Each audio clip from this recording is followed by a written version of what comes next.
দক্ষিণবঙ্গের ছবিটা তো আপনারা দেখছেন, ভাসছে দক্ষিণ, ডিভিসি জল ছেড়েছে, কিন্তু উত্তরের ছবিটা ঠিক কি?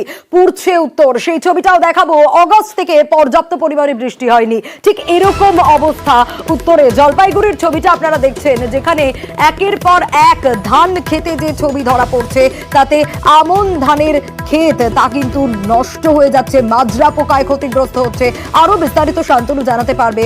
শান্তনু, দক্ষিণবঙ্গের ছবি তো আমরা দেখছি, কিন্তু উত্তরে তো একেবারে উল্টো ছবি ধরা পড়ছে। একদম ঠিক তাই, কারণ আগস্ট মাস থেকে যে পরিমাণ পর্যাপ্ত বৃষ্টির কথা ছিল, যে সম্ভাবনার কথা ভেবেছিল আবহাওয়া দপ্তর এবং কৃষি দপ্তর জানিয়েছিল, কিন্তু সেই বৃষ্টি কিন্তু হয়নি। তার প্রভাব পড়েছে কিন্তু কৃষি ক্ষেত্রে। বিশেষ করে এই মুহূর্তে কিন্তু আমন ধান চাষ হয়েছে জলপাইগুড়ি জেলার বিস্তীর্ণ এলাকায়। 1,12,000 হেক্টর জমিতে চাষ হয়েছে আমন ধান, যেখানে 4,50,000 মেট্রিক টন ধান উৎপাদন হবে বলে সম্ভাবনার কথা শুনিয়েছিল কৃষি বিভাগ।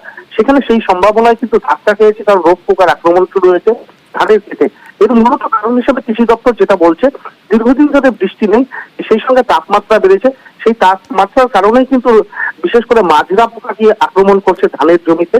সেই সঙ্গে শুরু হয়েছে লাইট এবং ব্রাউন স্কুইট নামের যে ব্যাকটেরিয়া, সেগুলো আক্রমণ করেছে ধান গাছে। তার ফলে ফলন কমে আসছে, বিভিন্ন গাছ মরতে শুরু করেছে। এই পরিস্থিতিটা একটা রীতিমতন উদ্বিগ্ন কৃষি দপ্তর। সোমবার থেকে কর্মসূচি শুরু হচ্ছে। বিশেষ করে এই মুহূর্তে জলপাইগুড়ি সদর এবং রাজগঞ্জ ব্লকের বিস্তীর্ণ কৃষি বলয়, বিশেষ করে ধান চাষের জমি কিন্তু ক্ষতিগ্রস্ত। এই পরিস্থিতিতে কৃষি দপ্তর যেরকম চাচ্ছে, গ্রামে গ্রামে বিভিন্ন কৃষকদের বোঝানোর চেষ্টা করছে কি ধরনের কীটনাশক প্রয়োগ করা যেতে পারে।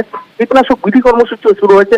সোমবার থেকে বিভিন্ন গ্রামগুলোকে ভাগ করে পঞ্চায়েতের প্রতিনিধিদের সঙ্গে বৈঠক করে এবং গ্রামে গ্রামে যাতে কৃষি ক্ষেত্রে সেইভাবে যাতে করা যায়। একদমই বেশ শান্তনু। এই পোকাতে যেটা বলে ধানের মাজরা পোকা, এইটা ধানের যে আমাদের ধানটা হয় মানে চিটা, কোনটা চাল হয় না পরবর্তী, এই যে ওইদার পোকা জাতীয় ধানের গোড়া কেটে দিচ্ছে, ধান শেষ করে দিচ্ছে এই গরমে। এখন আমাদের ধান খেতে দরকার জল কিছুটা, এই জন্য আমাদের এখন দরকার সরকারি সাহায্য।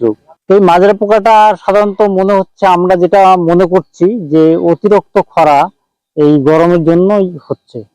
আর এটা যদি চলতে থাকে তাহলে পরে আগামীতে এই আমন ধানের যে ফসল, এটা ঘরে কোনো কৃষক উঠাতে পারবে কিনা সন্দেহ আছে। তো এটা নিয়ন্ত্রণ করার জন্য যে সমস্ত আমাদের কীটনাশক দরকার, সেটা আমরা জেলা দপ্তর থেকে আমরা প্রকিওর করেছি এবং বিনামূল্যে সেটা কৃষকদেরকে সরবরাহ করা হবে। যে সমস্ত জায়গায় আমাদের ক্যানালের জল দেওয়ার ব্যবস্থা আছে, আমরা সেই কর্তৃপক্ষের সঙ্গে যোগাযোগ করেছি, সেখানেও যথাসম্ভব জল দেওয়ার ব্যবস্থা করা হচ্ছে।